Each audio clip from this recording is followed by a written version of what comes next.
جعل من بعد قلوب يخلق ما عليم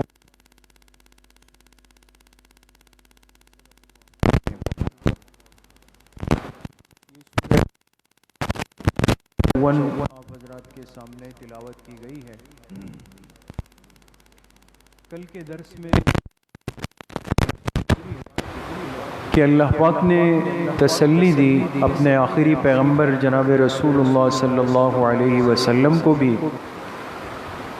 اور تمام اہل ایمان کو بھی کہ وہ اس معاملے میں پریشان نہ ہو، تسلی رکھیں کہ اتنی واضح طور پر بات سمجھانے کے بعد اور اتنے دلائل کے بعد اور اللہ تعالیٰ کی بنائی ہوئی اس کائنات کے بہت سارے مناظر اور مشاہدات کو دیکھنے کے بعد بھی ایک بہت بڑا طبقہ ایمان لانے پر آمادہ نہیں. اس کی وجہ کیا ہے؟ آپ حضرات نے سنا کل کے درس میں کہ اس کو اللہ پاک نے ایک تشبیہ دے کر، ایک مثال دے کے سمجھایا کہ جو آدمی مردہ ہو جائے، جس کے جسم سے روح نکل جائے، تو بے جان جسم کے سامنے کتنی بھی چیخ و پکار ہو، کتنی بھی آوازیں ہو، اس کا اس جسم پر کوئی اثر نہیں پڑے گا، اس لیے کہ اب وقت گزر گیا، استعداد ختم ہو گئی، صلاحیت ختم ہو گئی. یا اسی طریقے سے وہ آدمی جو کانوں سے بالکل بہرا ہے تو اس بہرے کو کچھ بھی سنا دیں آپ، پورا 30 پارے قرآن کریم اس کے سامنے پڑھ لیں، حدیث کی کتابیں پڑھ لیں، بڑے بڑے وعظ و بیانات ہو جائیں، لیکن جب کان کے اندر کوئی بات ہی نہیں جا رہی ہے تو حق بات کیسے سنے گا؟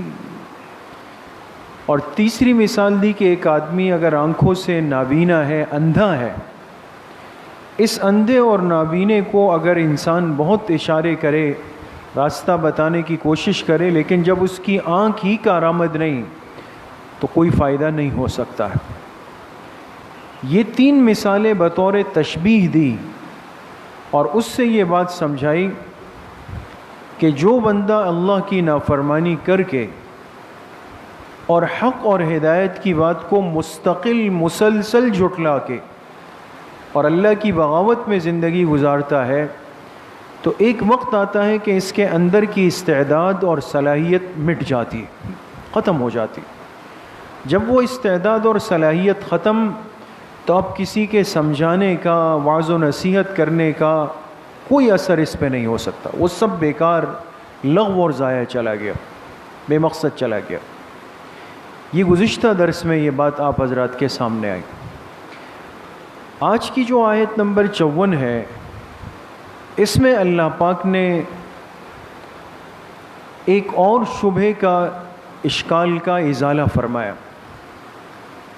اگر کافر اللہ کے باغی ہے اور اللہ پاک ان سے ناراض ہے تو کیا وجہ ہے کہ دنیا میں ان کی طاقت ظاہری طور پہ زیادہ نظر آتی ہے؟ افراد کار زیادہ ہے، لشکر زیادہ ہے، جماعتیں زیادہ ہے، طاقت زیادہ ہے، چیزیں ان کے پاس زیادہ ہیں، جبکہ اہل ایمان اور اہل حق جو اللہ کے محبوب ہیں تعداد میں بھی کم، اسباب میں بھی کم، وسائل میں بھی کم، مالی اعتبار سے بھی کم، ہر اعتبار سے کمزور ہیں. تو اگر اس تناسب کا آپس میں تصادم کیا جائے تو عقل یہ کہتی ہے کہ جو اکثریت ہے وہ اقلیت پہ غالب آئے گی. ظاہر سی بات ہے 10 آدمی ایک آدمی کا مار مار کے بھرتا نکال دیں گے، برکس نکال دیں گے اس کا. تو کفر تو اتنا زیادہ ہے جبکہ اللہ کو ناپسند بھی ہے، تو جب وہ زیادہ ہے تو وہ تو اہل ایمان کو بالکل مٹا دے گا، ختم کر دے گا. اس آیت میں اللہ پاک نے انسان کو ایک حقیقت سمجھا کر یہ بات حل کی ہے. دوست بہت اہم آیت ہے. اس آیت کا ترجمہ ہے اللہ الذی خلقکم من ضعف. اللہ وہ ذات ہے جس نے تم سب کو پیدا کیا کمزور چیز سے. دیکھیں ضعف کے 2 ترجمے.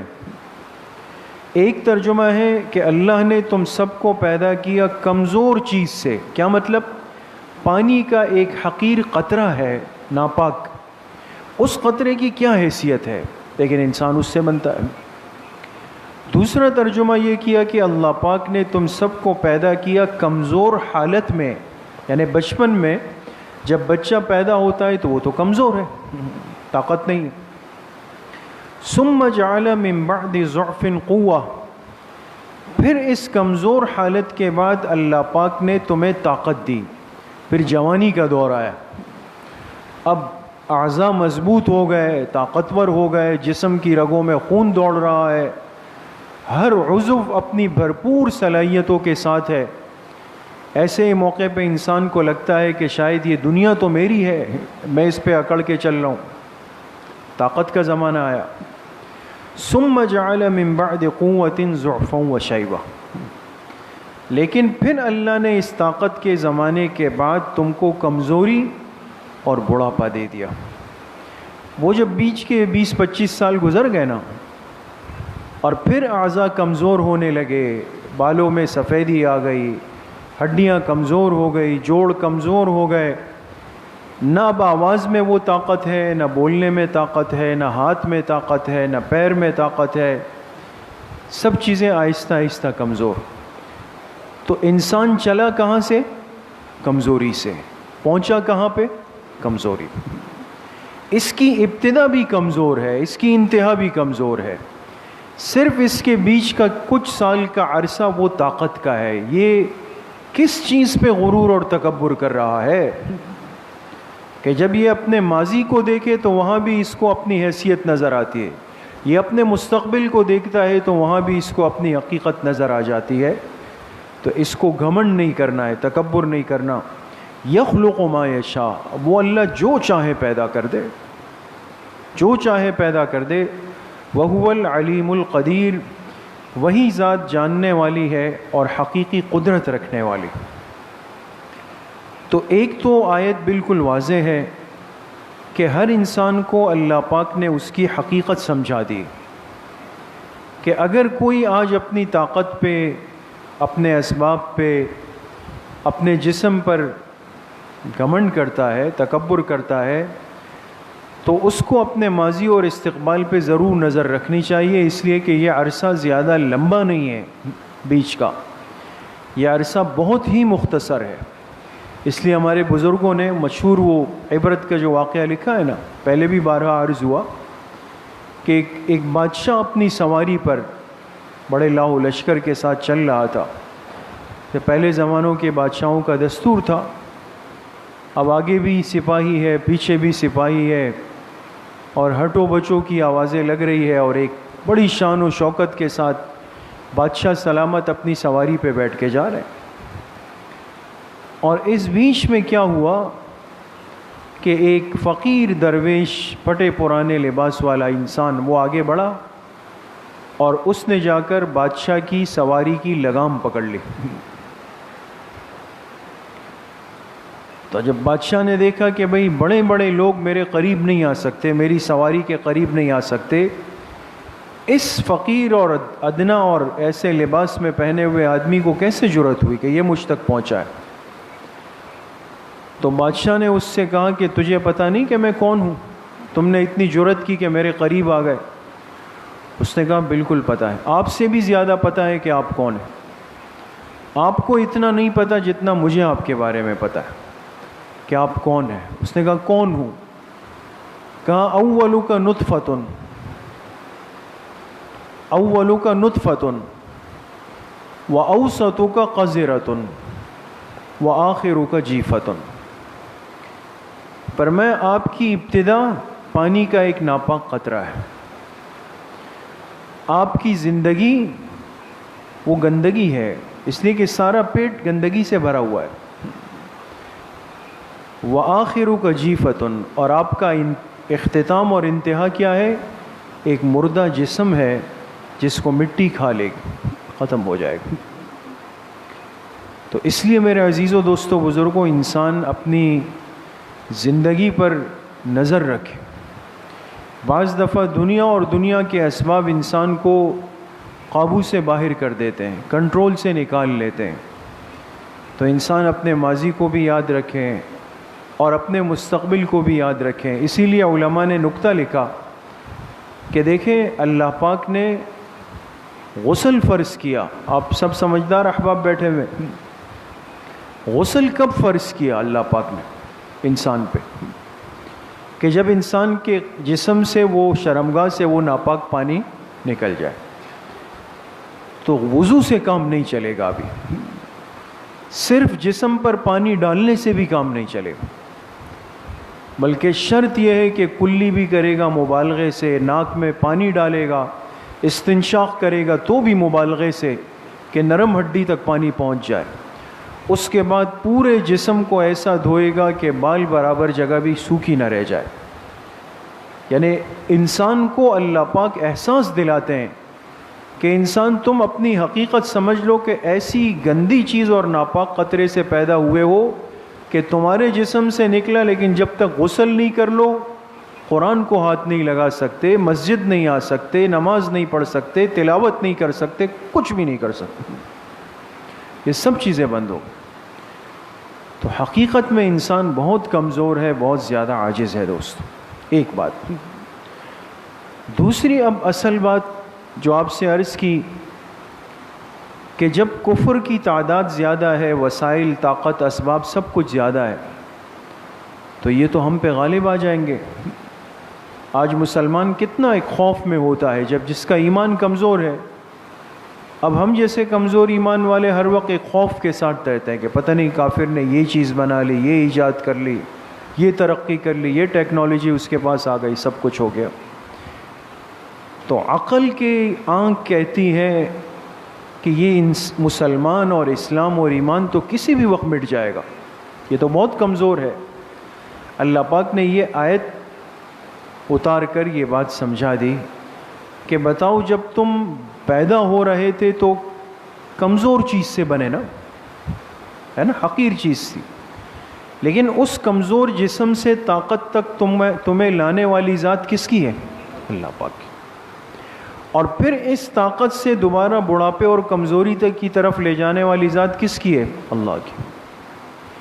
معلوم ہوا کہ کمزوری کو طاقت دینا، طاقت کو کمزوری دینا، یہ سب اللہ کے دائرہ کار میں۔ جب یہ اللہ پاک کر رہے ہیں اور ہر انسان دیکھ رہا ہے، تو وہی اللہ پاک اس بات پہ قادر ہے، اور یہ دنیا کئی دفعہ اس کا مشاہدہ کر چکی ہے کہ کتنے ہی کم تعداد والے لوگ، کمزور لوگ، وسائل کے کم لوگ، لیکن وہ غالب آ گئے بہت بڑی بڑی جماعت ہو۔ کم من فئۃ قلیلۃ غلبت فئۃ کثیرۃ باذن اللہ۔ تو ایمان والوں کی تعداد کم ہوگی، وسائل کم ہوں گے، اسباب کم ہوں گے، لیکن اللہ پاک نے ان کی کمزوری کو طاقتور پہ غالب کرنا ہے۔ یہ سب اختیارات اللہ کے پاس ہیں، اور اس طاقتور کی طاقت کو کمزور کرنا ہے، یہ اختیار اللہ کے پاس۔ قیامت تک کے اہل ایمان کو ایک تسلی دی، اس کی اپنی زندگی کے مراحل سمجھا کے کہ دیکھو پریشان نہیں ہونا، تم ایک دن دنیا میں آئے تو اپنا سر بھی تمہارے اختیار میں نہیں تھا۔ جیسے بچہ پیدا ہوتا ہے، سر اس پہ بھاری ہوتا ہے، ادھر ادھر ہل رہا ہوتا ہے نا، ماں باپ اگر اس کو نہیں اٹھائے تو یہ کچھ نہیں کر سکتا۔ اس کمزور بچے کو ایک وقت آتا ہے کہ اتنی طاقت پہ جاتا ہے کہ پھر یہ اپنے ماں باپ کو سنبھالتا ہے، ان کی خدمت کرتا ہے، سب کچھ کرتا ہے۔ پھر ایک وقت آتا ہے کہ یہ بڑھاپے کے اندر آ جاتا ہے۔ جو ایک سرکل چل رہا ہے، ایک دائرہ کار چل رہا ہے۔ اس سے اتنی بات طے ہو گئی کہ طاقت کا مرکز بھی اللہ کی ذات ہے، اور کسی کو کمزور کرنے والی ذات بھی اللہ پاک ہے۔ تو کبھی بھی انسان کو اہل کفر سے، اہل باطل سے مرعوب نہیں ہونا چاہیے۔ اپنے ایمان کو مضبوط، اپنے یقین کو انسان جب مضبوط کرتا ہے تو ان چیزوں کا خوف، اسباب کا خوف، یہ دلوں سے اللہ پاک نکال لیتے۔ اللہ پاک مجھے بھی آپ سب کو صحیح عمل کی توفیق نصیب فرمائے۔ الحمدللہ رب العالمین، الصلاۃ والسلام علی سیدنا۔